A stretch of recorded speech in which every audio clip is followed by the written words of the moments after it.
এই রেসিপিটি বানিয়ে খাওয়ার পরে বাইরের চপ সিঙ্গারা একদমই ভুলে যাবেন। বাড়িতে থাকা কয়েকটা জিনিস দিয়েই তৈরি হয়ে যাবে দারুণ টেস্টি এই স্ন্যাক্স রেসিপিটি।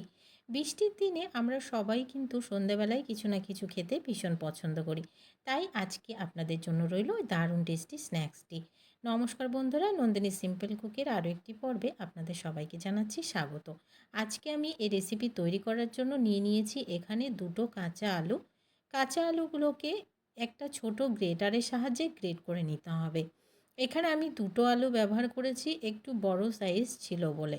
তো বন্ধুরা, আলুগুলোকে একটা গ্রেটারের সাহায্যে গ্রেট করে একটা ছাঁকনিতে আমি নিয়ে নিয়েছি আর খুব ভালো করে ধুয়ে পরিষ্কার করে নিয়েছি।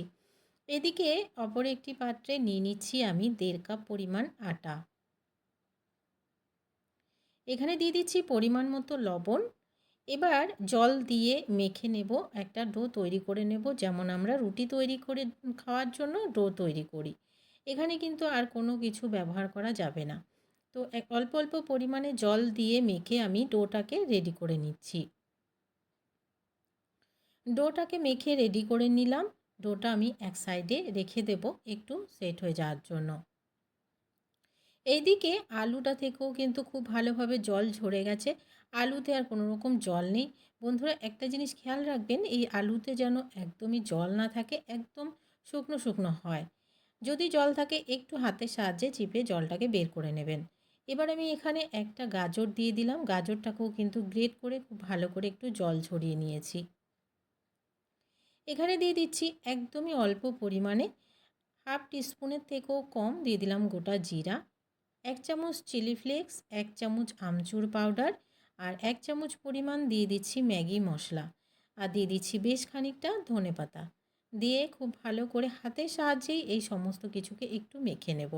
প্রথমে আমি একটু চামচ দিয়েই মেখে নিচ্ছি।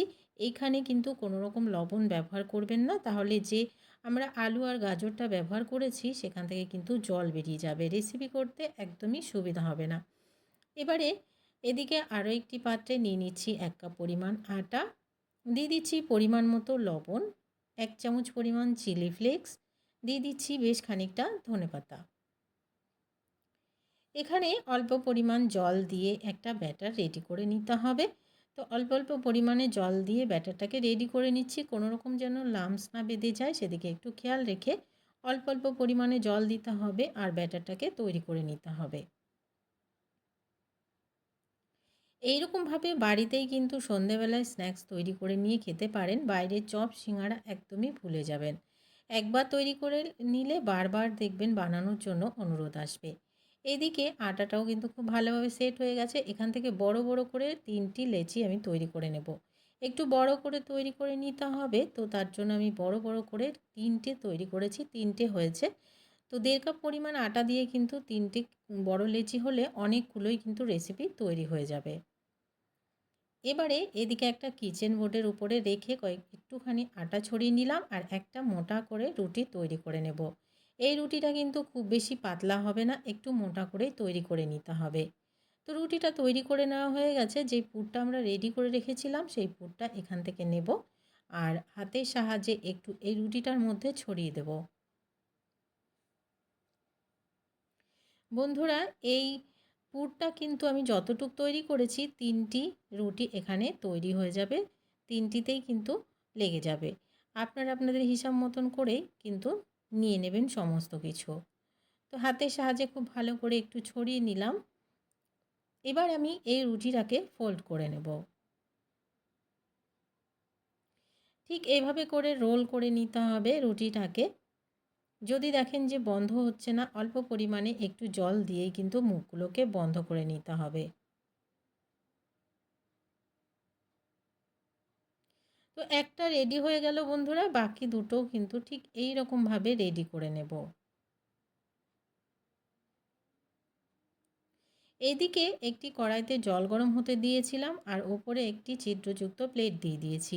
এই প্লেটে কিন্তু অল্প পরিমাণে তেল ব্রাশ করে নিতে হবে।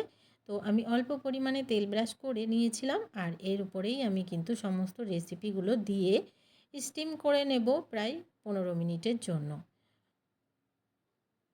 15 মিনিট পর্যন্ত ঢাকা দিয়ে স্টিম করে নিচ্ছি, আবারও ফিরে আসবো 15 মিনিট পরে। তো বন্ধুরা পুরোপুরি 15 মিনিট পর ফিরে এলাম। রেসিপিটি রেডি হয়েছে কিনা দেখে নিচ্ছি। তো দেখুন সমস্ত রেসিপি কিন্তু খুব ভালোভাবে রেডি হয়ে গেছে। এগুলোকে আরও একটু টেস্ট করার জন্য তো এগুলোকে সমস্ত দেখুন কত সুন্দরভাবে উঠে আসছে, যেহেতু আমরা একটু তেল ব্রাশ করে নিয়েছিলাম। এবারে ছোট ছোট পিস করে কেটে নেব।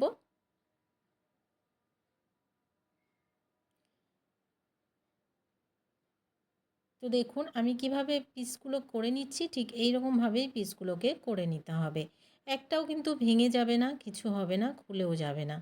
তো সমস্ত রেসিপি আমি কেটে নিয়েছি। এইদিকে একটি ফ্রাইং প্যানে তেল গরম হতে দিয়ে দিয়েছিলাম। যে ব্যাটারটা আমরা রেডি করে রেখেছিলাম সেই ব্যাটারের মধ্যে এক এক করে ডুবিয়ে নেব। তো দেখুন কিভাবে আমি তৈরি করছি। একটা একটা করে এভাবে ডুবিয়ে নিয়েই কিন্তু উঠিয়ে দেব আর এই ফ্রাইং প্যানে তেলের মধ্যে ছেড়ে দেব। গ্যাসের ফ্লেমটাকে মিডিয়াম টু হাইতে রেখে ভেজে নিতে হবে। খুব বেশি সময় লাগবে না ভাজা হতে, অল্প সময়ের মধ্যে দেখবেন খুব সুন্দরভাবে ভাজাও হয়ে যাচ্ছে আর একটা সুন্দর কালারও চলে আসছে।